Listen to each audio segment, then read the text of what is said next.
Yo, yo, yo, yo. What is going on? We in here, man. We are in here. We are live. Let me get my setup going on, man. I got a lot going on. We in the gym with it. You know how we do. But if you are new here, welcome to the Ring Rant, where the gloves come off and the opinions swing. This is your live boxing breakdown where every takes get tested in the ring. I'm your host, Kyle Deadshot Bowie, and tonight you gonna tell if it's cap or dap. That's right. You throw a cap emoji in the chat if it's nonsense, or you hit us with that handshake emoji if you're vibing with it. And remember, if you're watching on the replay, we still need you to comment. We still need you to hit that like button. At some point, you can hit the link and join the show live on the Punchline. I got some guests coming through. I got some of my guys coming through. We're going to break down some of these clips. You know, we're going to play cap or dap. You know how that go. Real quick. Let me check something real quick. What up, David? What's up with my guy, man?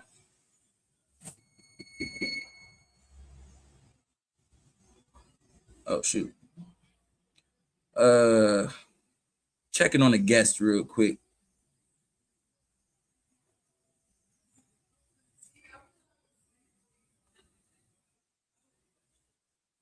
Getting the guys hooked up for the panel.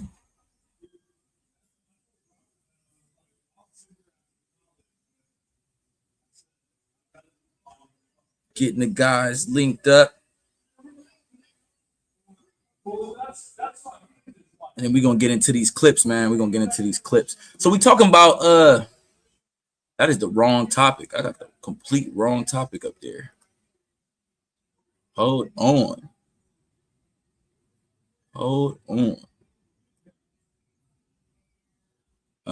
Let's see here.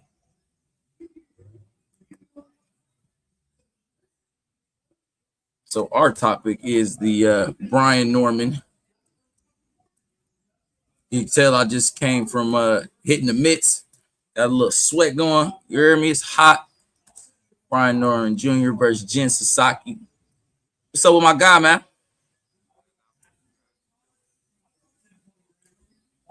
Check your mic. I can't hear you.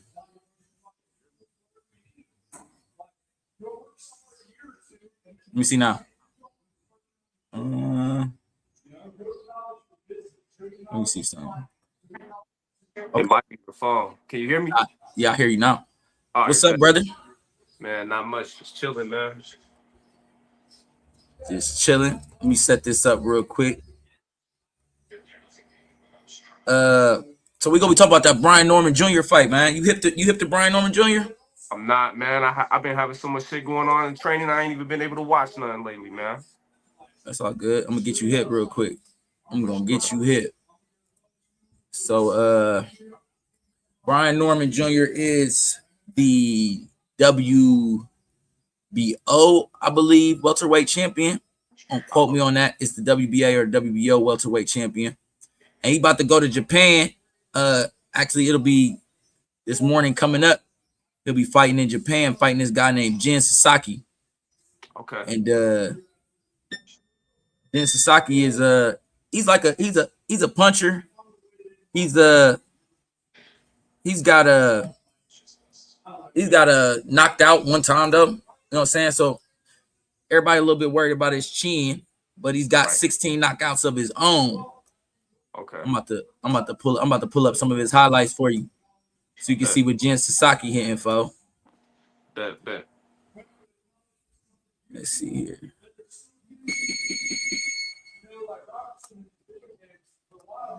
All right, there we go. You see that? Oh! He got that one type power. But he's been fighting mostly in Japan. I think that's where he took his knockout, was from another Japanese fighter as well. He's the one with the light hair and the black and gold trunks.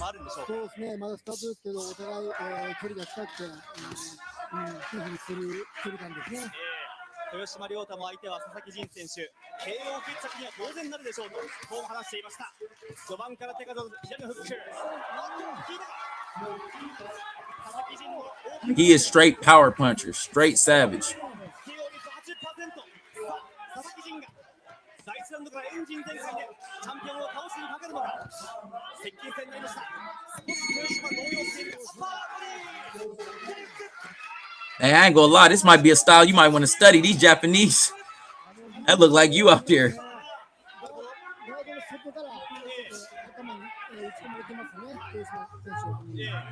That look like how you be slugging.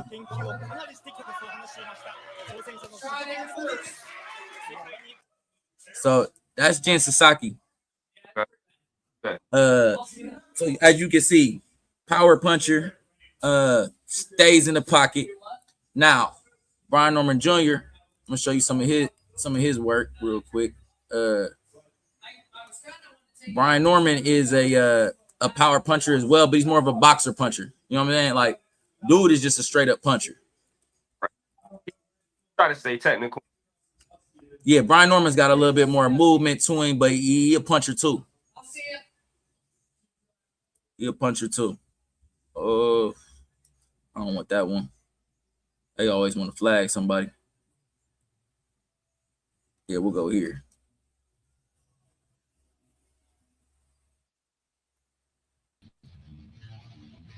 We'll go here. So that's it. That's the early days. But you see, same type of demonstration. And these guys are just 47 pounders. They in your weight class, man. They got Papa in your weight class. I ain't gonna lie. Ain't no 30 pounders hitting like that. And that's one of the things he told us in such a way we need knockouts. You see how he's more technical though? Nice combination up top, and then he's getting everything started. Transition here as we start the first fight of the night. At Perez with the hand down to the body. And he's got good defense too. But he told us when we spoke with him. Well, just not even that, but he has skill corner. His father, his coach is asking. And I think he's too much work that might have gone into this, but you can take it from both men. And this is the most straight at Butler. Norman Jr. stood in there. You can see the light at the end of the tunnel. Woo! That body shot. Perez should go. That's serious. Let both hands go. He should go right now. That's fight. And what maybe we thought more of. Your uppercut gets in from Perez. That's what you wanted. Elbow. There's the body. Best round of the fight for both fighters.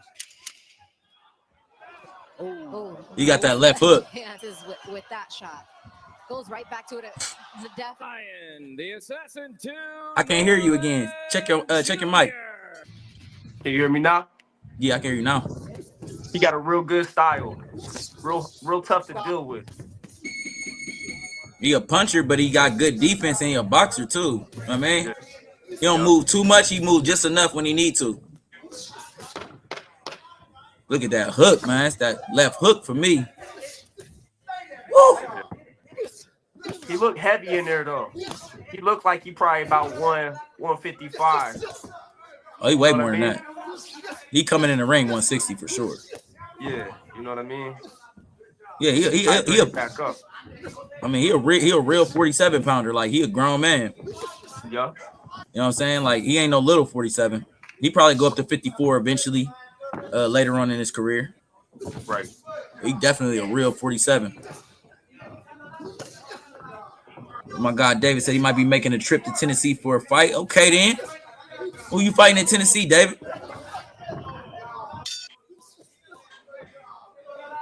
He's real physical. I love that in the pocket. He's just super physical. Yeah, he can get inside and outside, man. Yeah. He kind of remind me like he got that Kermel going on. Yeah. Kind of the pit bull. Yeah, just constant pressure. Inside and out, you know? Mm-hmm.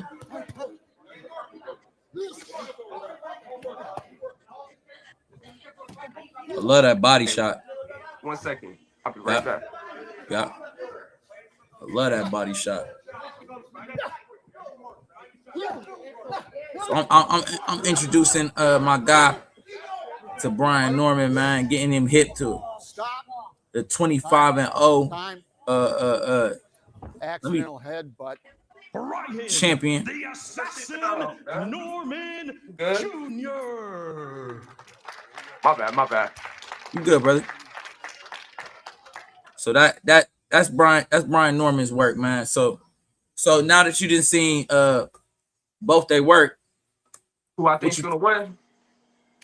yeah, who from just from that little bit of a preview that you was able to give, who would you say you would favor? Okay, so I say Sasaki is probably more technical in the pocket, but I think the stronger guy is going to be Brian Norman, which is going to carry through when it comes to the fight, man. I'm going to say Brian Norman for real. Brian Norman? Yeah, Yeah. but Sasaki could come through with some technical inside work and land a punch that Brian ain't used to seeing, because the opponents I've seen him fight from just there, I don't know every opponent he's fought, but he might Well, not have ever fought nobody like Sasaki. You know what I mean? Nah, I wouldn't say he has never fought nobody like Sasaki. I'll say if anything, it's probably the other way around. Sasaki probably never fought nobody like him. Sasaki's really only he's fought. a strong dude. Yeah, he is strong dude. Not even it's not even really the strength. It's the skill gap. Like he's only fought in Japan. You know what I mean? Japanese, they kind of really got they got a very forward, very in the pocket style. You know what I'm saying? And like Brian Norman can move and sit in the pocket. Like a lot of those guys he was sitting in the pocket with, I watched those full fights. He could bully him. You know what I'm saying? But if his advantages, you know how the one fight you kind of seen him on the outside counter punching and letting dude come to him. If his advantage is there, he can go there. You know what I mean? So what I like about Brian was I seen him doing the pull. You know what I mean? And you don't see Sasaki and them doing that. They sit there, they box up, and if he boxes up with Brian, Brian's gonna pull that hand down and land some mean punches on him. You know what I mean? That's my prediction for real.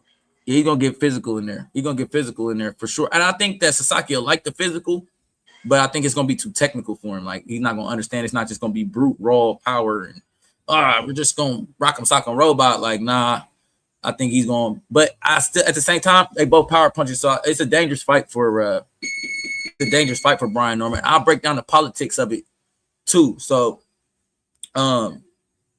Boots, you know who Boots Ennis is, so. Brian Norman Jr., you know, obviously Boots is trying to unify. Brian Norman's got one of the belts, you know what I'm saying? So that's a fight to make. They've been in negotiations trying to make the fight, but they haven't made the fight. So when Boots got done fighting the unification bout against Stan Jonas, the expectation was that he would fight Norman Jr. next. Norman Jr., however, went a different route and he decided to go to Japan first.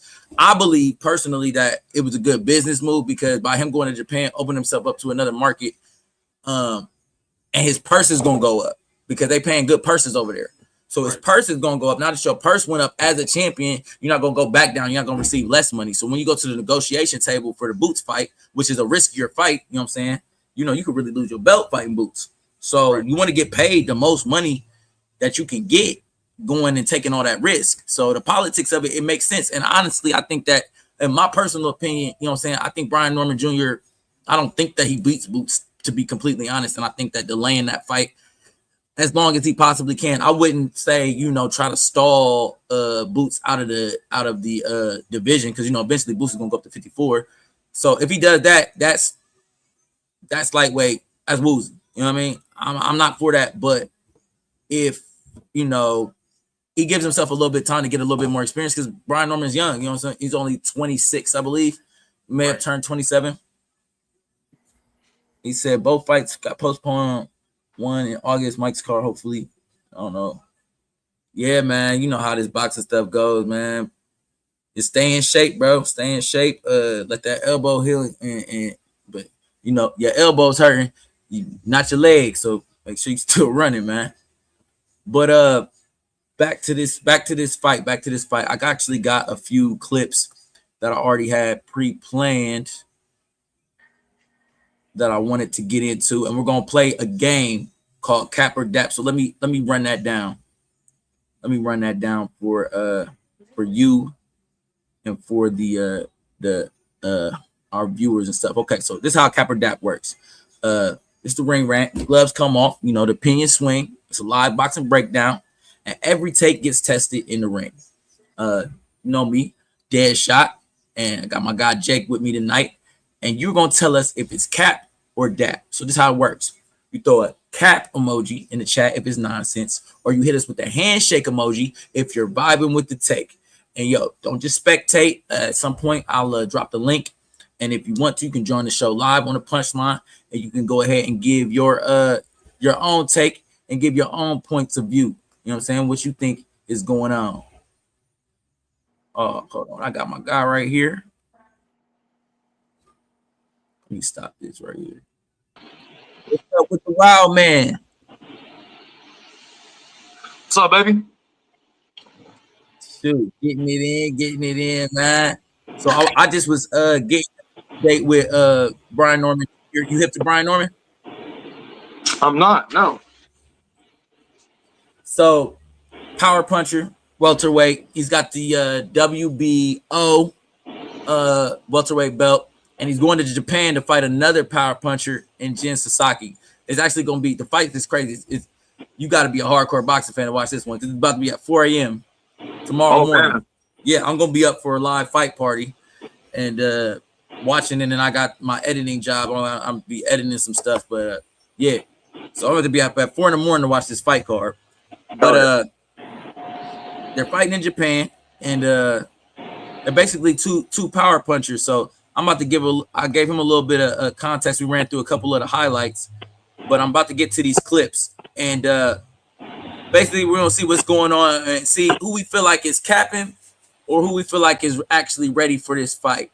So let me bring these clips up real quick.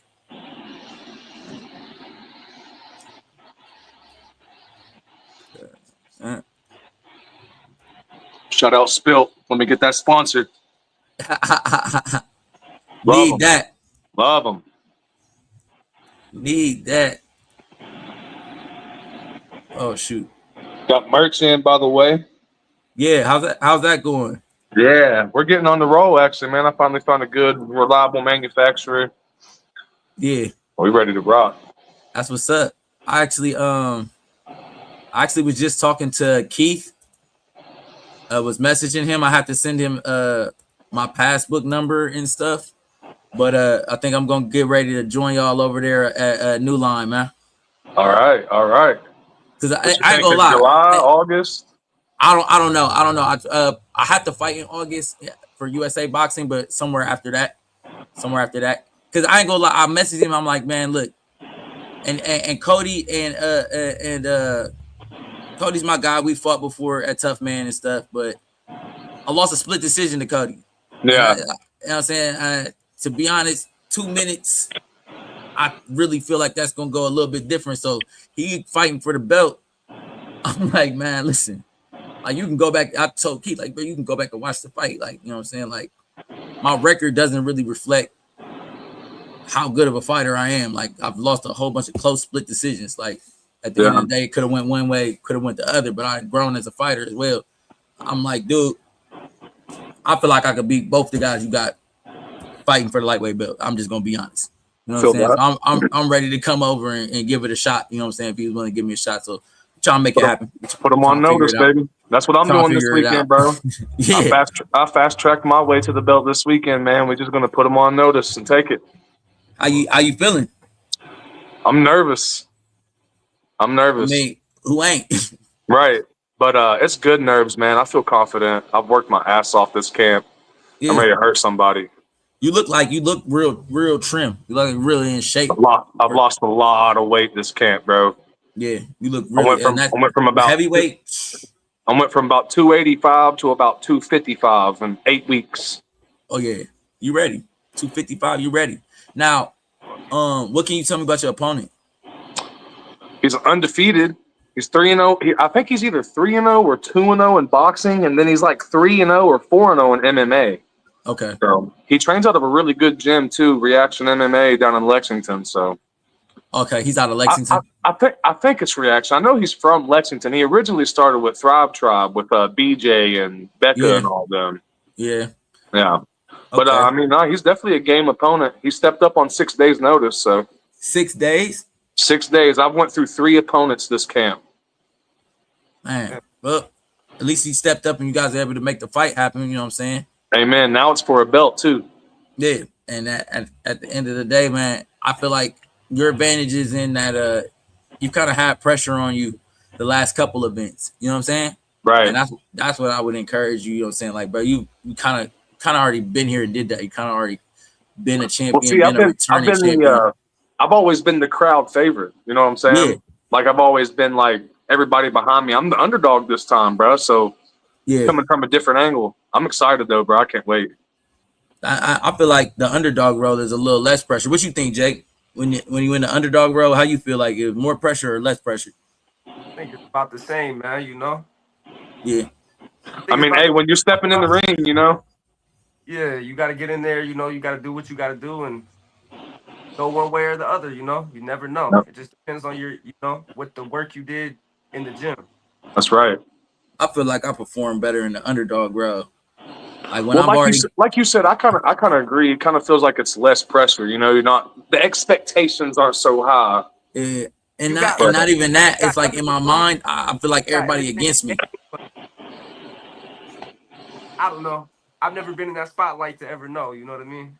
Right. Yeah. I've always just been the underdog. So that's what I'm saying. Amateur boxing. I've never got a lot of booze, so I'm gonna be ready for that at least. Where you guys fight? You guys are fighting in West Virginia though, right? We're fighting close to my hometown. I'm gonna pack the house, but I know you always do. His gym travels well too, though. So we'll see. Okay, we'll see how it is. Regardless, it don't matter who's there. It's just about me and him, man. Y'all going in the square circle by yourselves anyway. You know what I'm saying? So all that really don't matter. It's just I know like the difference between fighting away and fighting at home for me was at home it was like way more distractions. You know what I mean? Like everybody wants to call, everybody wants to say good job, everybody wants to show up, you know, at the venue. Extra people that wouldn't be there if I was traveling, they wouldn't travel with me, you know what I'm saying? So I'm like it just is like more, you know what I'm saying? I have to have coaches and the people around me like keep them away from me. I don't want I'm trying to get ready to fight. I don't want to be kissing babies and shaking hands. I'm good to go. For sure. Leave me alone. So that's the only thing with home that bothers me. But outside of that, like it's all the same once you step in the ring, though. Well, there's no home field advantage in boxing, so exactly, it's all the same. But like going back to the Brian Norman and Jen Sasaki, imagine this: he had to go to Japan. Yeah, you know what I'm saying? Like it's one thing to be in another town over or a state over. He's a whole other side of the world. Like, you know what I mean? Like there, I'm like, now that, and he's the champion. The other guy's the challenger. So you get to the challenger's country, but that's where they were paying though. You know how this game goes. Oh yeah. That's where they paying. That's where we going. Let me pull this clip up.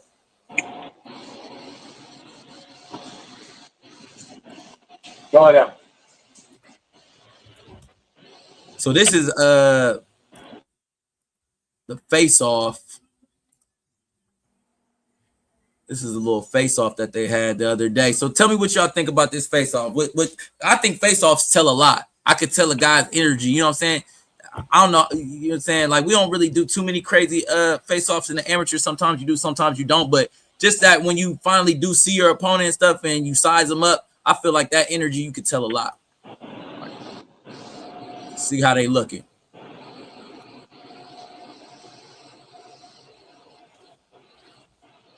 Nobody really breaking eye contact.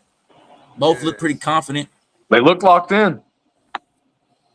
Only thing I can say is that I feel like Jen Sasaki getting just a little bit emotional because I keep seeing the jaw tense. Yeah. He was looking up a little bit too. He's a little bit of a smaller guy. It looks like he was looking up. Just a little bit smaller. So nothing too crazy. They didn't get into any antics or anything. So that's always good. Everything's respectful at this point. For sure. You don't need the extra stuff. Like we're gonna go in here and fight anyway. You know what I mean? Like need to find somebody. Sometimes if it's personal though, if it's personal, we can get into the extra stuff. And for the entertainment value, that's always cool too. Now this is This is Bob Arum. So Bob Arum actually promotes Brian Norman Jr. He's with Top Rank right now. So this is old Bob and what he thinks about the fight. To Japan as well to fight Jin Sasaki. What do you think about that fight, Bob? Well, it's a good fight, and it's be wonderful for Brian to go over to Japan, defend his title, and become a known fighter in Japan because it's a tremendous market. So I think it's a great opportunity for Norman, and I'm going over to watch the fight. Are you? Yeah, and he has a very good chance of winning the fight. Okay. Man, listen, two things. Bob Arum is on his last leg. Hey, he old as hell, man. He was talking slow. I'm like, just get to the point, Bob. What you think, you gonna win or lose? What's going on? But nah. The biggest thing I could take away from that was what I was saying. Like, I think they got a plan. You know what I'm saying? They trying to get into that Japanese market, and they using a couple different fighters to do it because there's another fighter that just went over there. He's trying to get an Inoue bag. So they got a couple fighters over there, and from what I understand, they got some financiers, almost like a Turkey al-Sheikh situation, but just on the Japanese side, they got some guys that's just throwing some bread at boxing, and they got it to blow. So that's good for boxing. That's good for the market, but it's just unfortunate you got to go halfway across the country to do it. Right. Halfway across the world to do it. I think I got some highlights in here too.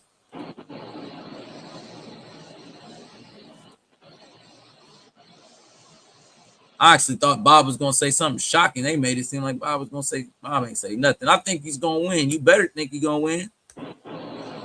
You sending him over there. I like how the promoters try to act like they ain't got nothing to do with nothing, and they the one that set up the fight.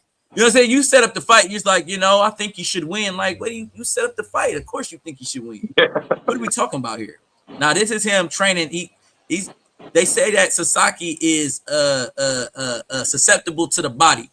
And we seen a little bit of highlights earlier, Jake. You seen Brian Norman went to the body very well against those couple opponents that we saw. Yeah. And they say Sasaki is susceptible to the body. So let's see what the bag work looks like. Good job, boy. Good work. Body shot. Good body shot. Get that leverage on him. Yes, sir. Yes, sir.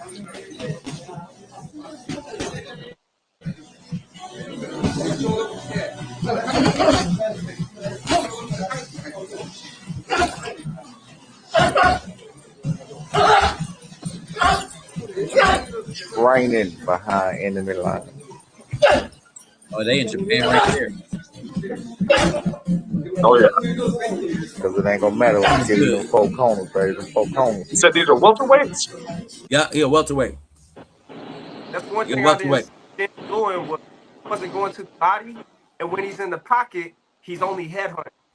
That might be, from what I just seen and everything that they're training for, I'm gonna have to go with Brian Norman, man. Yeah, that's why I said I feel like he just got that extra little element. You know what I'm saying? Just a few little wrinkles that Jin Sasaki I didn't see him have. He was more like standing there and I'm gonna try to hit you hard and break your will and hopefully knock you out. Like, and he already got clipped and knocked out before. Right. In that game, like, because to me, when you playing Rock'em Sock'em Robot, like we didn't all played it before. You just smashing, and maybe your head pops, and maybe you pop his head, and it's just like almost. Oh yeah. Hey, I've been on both ends of that. It don't always work out in your favor. So no, I just feel like Brian Norman got better defense for real. When you want a higher level, on the higher level, you can't do that, man. Not with a guy that's as strong as Brian Norman, man. You know what I mean? You gotta have something else. I mean, from 10, bro. I'm not gonna lie. Sasaki. Yeah, my only fear with Brian Norman is that I just hope he doesn't. I don't think he will because dude is a power puncher and he punches hard, so I think it'll keep him on his P's and Q's. But I just don't want him to fall asleep in there. You know what I'm saying? Get to dominating him, and then dude is a power puncher. You know what I'm saying? So kind of in those middle rounds, get stunned or you know what I'm saying, hit with something that kind of knocks him off course. I just kind of want him to make sure that he stays on it until he kind of grinds dude down, and then later rounds go to the finish. What I have predicted is a Brian Norman decision. I think that he's going to have to respect dude's power, and it's going to kind of slow him down from being able to grind him to a finish. And they're going to kind of stall each other out with the power. And Brian Norman's going to have better technique and come away with the decision. But everybody kind of thinks that, like on the betting lines, everybody kind of thinks that it's going to finish in the 7th. They're looking at the 7th, the middle rounds, the 7th, the 8th, or the 6th. That they're saying Brian Norman's going to get the knockout. But they're basing that off of dude's chin, like him not having the best chin, obviously being knocked out before. So I'm not seeing knockout. I'm probably seeing more of a body shot stoppage, man. You know, you might be on to something.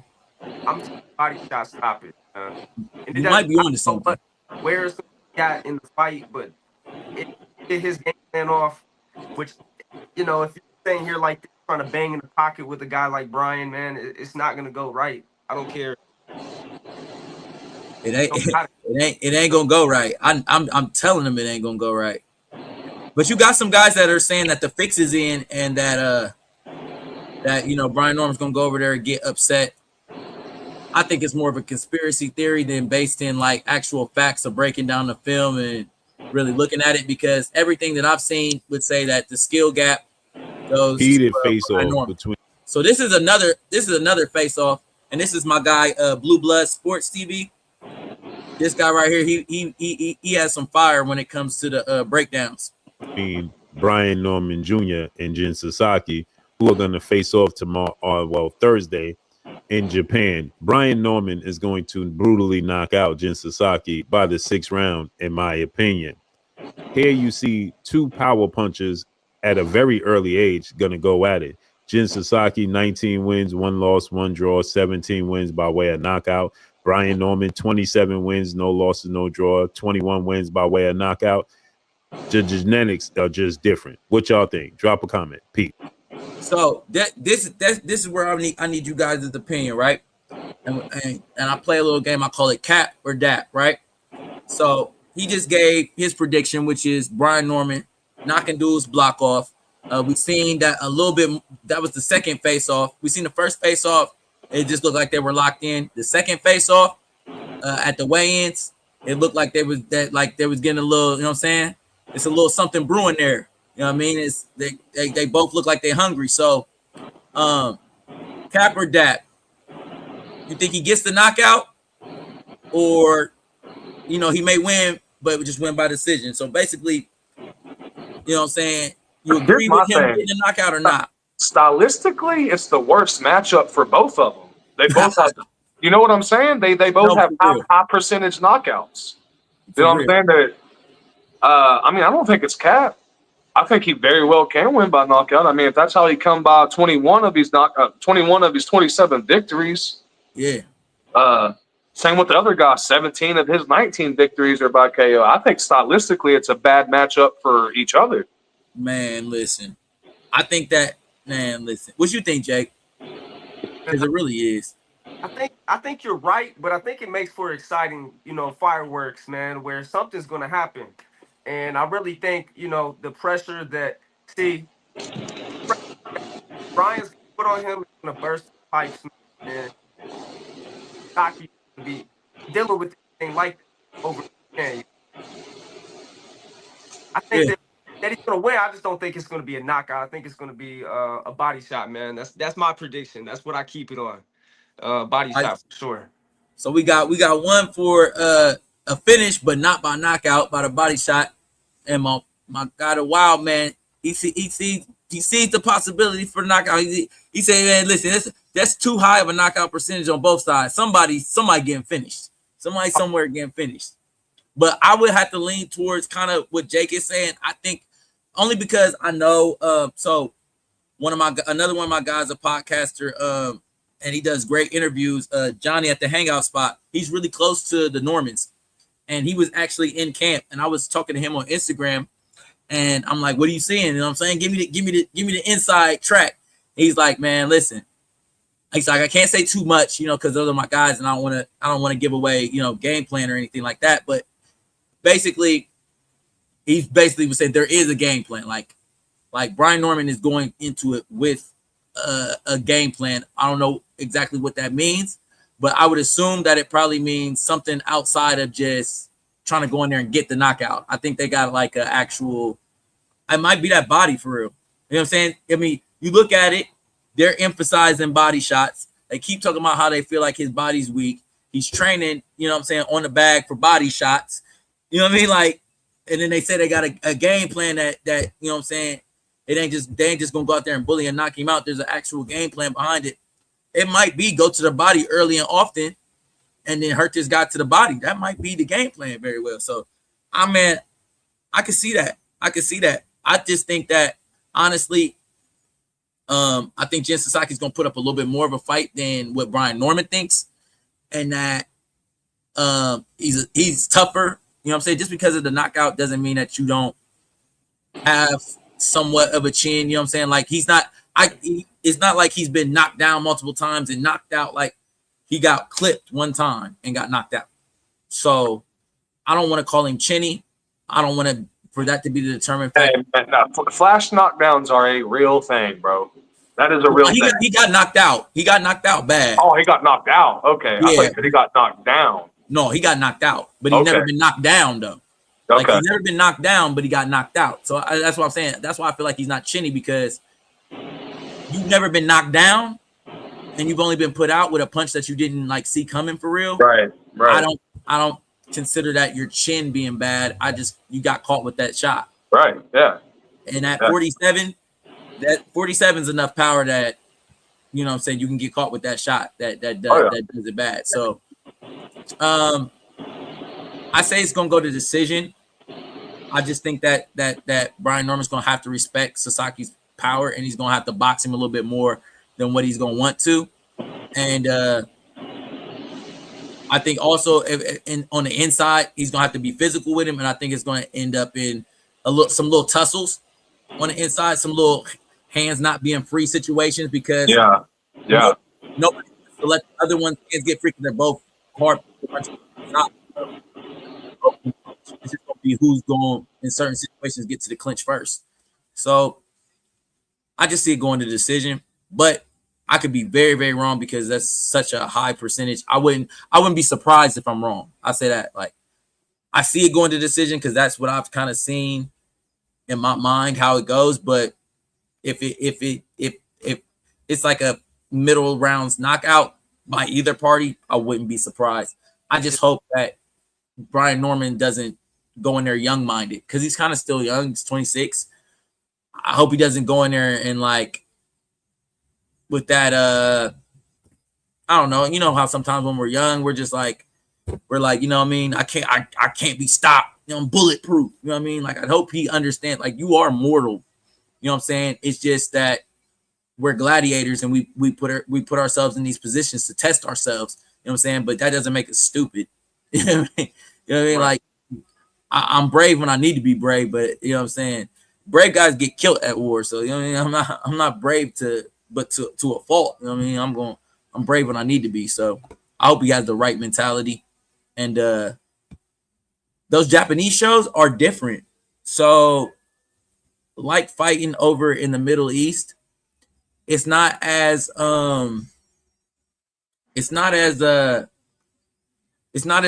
like rowdy as it is over here in the United States.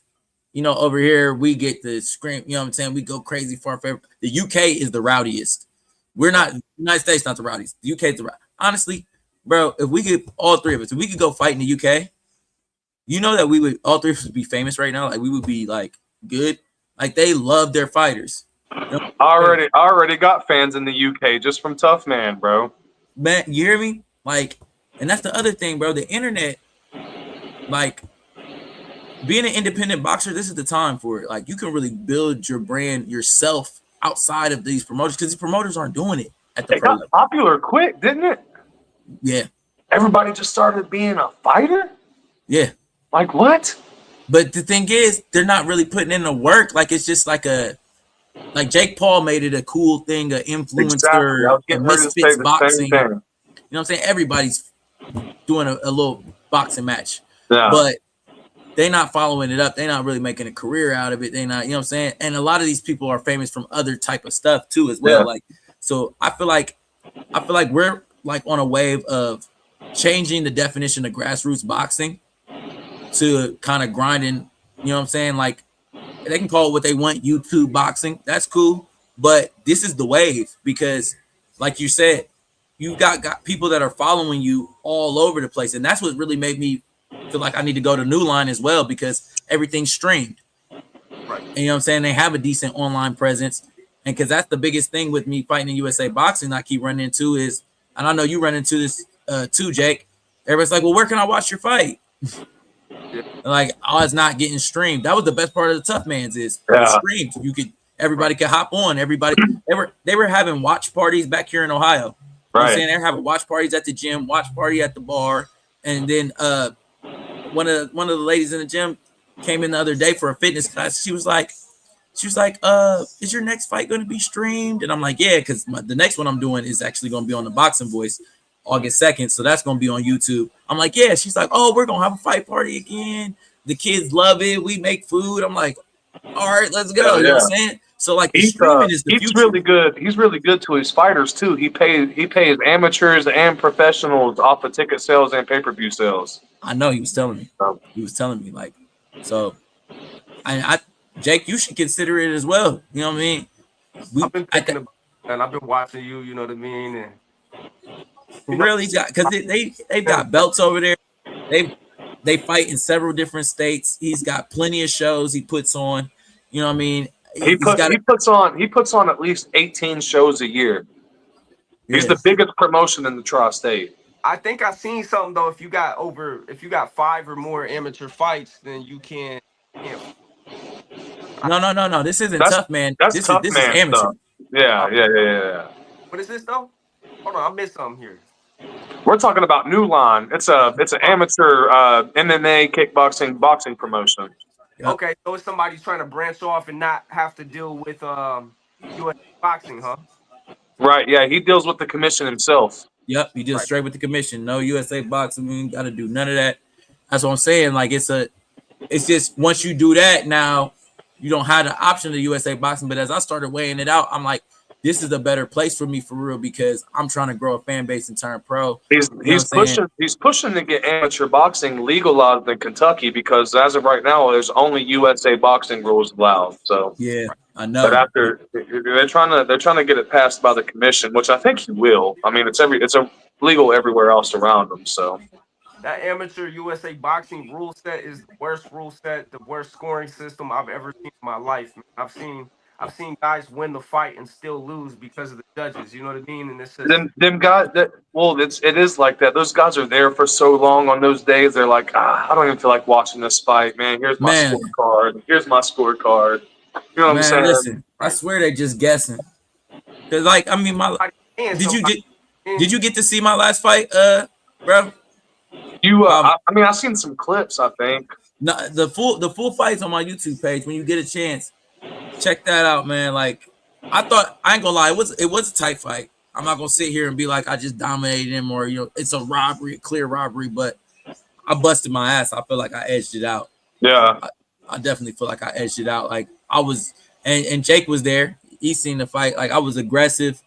I was on my jab. Obviously, I could have done better defensively. You know what I'm saying? He was a counter puncher. I walked into some stuff a few times just being aggressive, but I kept plowing forward, going to the body, head, combination punching. I tried to give him everything I could. Yeah. And when my hand didn't get raised, I was shocked on that one. That one I was like, whoa, what happened? I expected it. Man, you got to sometimes, and that's the thing. You just got to basically look at it like, oh, okay, I'm just getting my experience, and if it works out, it works out. If it doesn't, it doesn't. It's always a gamble, leaving it to the judges. It don't matter if you feel you dominated or not. You know what I'm saying? Period. Whenever it becomes from, it leaves your hands and goes to their hands at that point. So, right. The one thing I wanted to ask, I couldn't remember. You guys fighting with headgear or no? In West Virginia, it's 16-ounce gloves with no headgear. Yeah. Okay. I like the 16-ounce gloves with no headgear, for real. Everywhere else is 10-ounce with headgear, or 12-ounce with headgear, maybe. 12-ounce. That's how it is over here. Yeah, with 12-ounce, boxing. Depending on your weight class. Because I wear 10 ounces usually, and then I've even worn 8 ounces. That was different. That was an adjustment. I normally spar in 18s, so yeah, it's always got a little swift with the fight gloves on. Yeah. That was the best part though about the adjustment with going to the tough man was like I was so used to sparring in 16s and fighting in 16s that it didn't really bother me. And then for real, taking the punches, yeah, shit. Like there's no difference with the headgear off. Yeah, if you do enough sparring, that's all it is, bro. It's a glorified sparring match. I'm saying honestly, for real, with the headgear on, and then you take the 10-ounce gloves or the 8-ounce gloves, bro, that shit's different. Yeah, I'm like, why do I have this headgear on? Because the only thing it's doing is keeping me from being able to see. Because it ain't cushioning. It ain't cushioning no blows. I'm like that 8-ounce glove. I got caught with a clean right hand. That was the first punch I got caught with in that fight. I said, okay, I can deal with it, but it's a different type of pop. It was like you got hit with a little brick, like pop. I'm like, ooh, yeah, okay, it's a little different. Don't feel Whereas good. like I hate headgear. I don't like using it for sparring. Nothing. I mean, it makes your head a bigger target. And you can't your see. Head gets this much bigger. Yeah, and it takes your peripheral away from you. I hate the not seeing. Yeah, I'm not a big fan of it. Taking them 8-ounce gloves though, that's getting you ready for pros, because that's what when we go pro, that's what we're gonna be dealing with is I know. Gloves. You know what I mean? On them higher levels. That's why, because we could have protested it because they didn't tell us until the day of the fight. We could have protested it and went and got 10s because their coaches were trying to do something sneaky. But I was like, you know what? I don't even want him to psychologically think I have any type of advantage of thinking that I wasn't comfortable fighting in those 8-ounce gloves. You got on 8-ounce gloves, I got on 8-ounce gloves too. Come on. Yeah, let's get it. You know what I mean? So I didn't, because at first they were like, you want us to go say something? I'm like, no, because I don't want him thinking like, oh, he's scared to fight. No, I'm not scared of nothing. You got on 8-ounce gloves, I got on 8-ounce gloves. Let's get to it. It just was an adjustment, never being hit with one before. Right. And once I made the adjustment to, okay, that's how, because each glove feels a little bit different. Headgear off, headgear on feels a little bit. It's just getting the adjustment of knowing how it's going to feel so that you can address it, because you're going to get hit. Only advantage to those littler gloves is less coverage area. So when it does hit, it's not the whole side of your face. It's you know what I'm saying? They got to be more accurate. You get caught with a 16-ounce glove, and it's your whole side of your face. That shit sucks too, bro. Like, and there's not that pop. But I was just talking about this with my guy Marcos on his podcast, like literally a couple hours ago. It's not they're different type of pops, but it feels like when you get hit with that 16-ounce, it's like a blunt, like a bang, like it's blunt like object. It's like a blunt object because it's weight. It's more mass. Yeah, it's more mass. You're actually getting hit with something heavier. Yeah, they say like, oh well, your hands aren't moving as fast, and you're not creating as much force.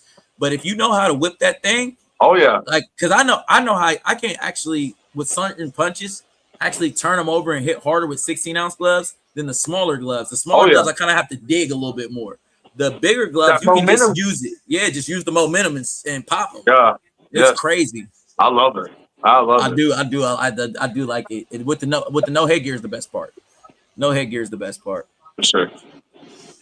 But fellas, I gotta get ready to make a run. I'm grateful for you guys, man. We got to do this more often, break down some more of these fights and stuff. Matter of fact, I'll get in touch. I'll get in touch with you, Wild Man. We'll figure out exactly if we want to do something before the fight, after the fight. I know you got to lock in over the next couple of days. Yeah. And then Jake, we're want to get back at it with some more reactions, either tomorrow or Friday. Poor Brian, how much going on? You know what I mean? I told you what the situation was. Yeah.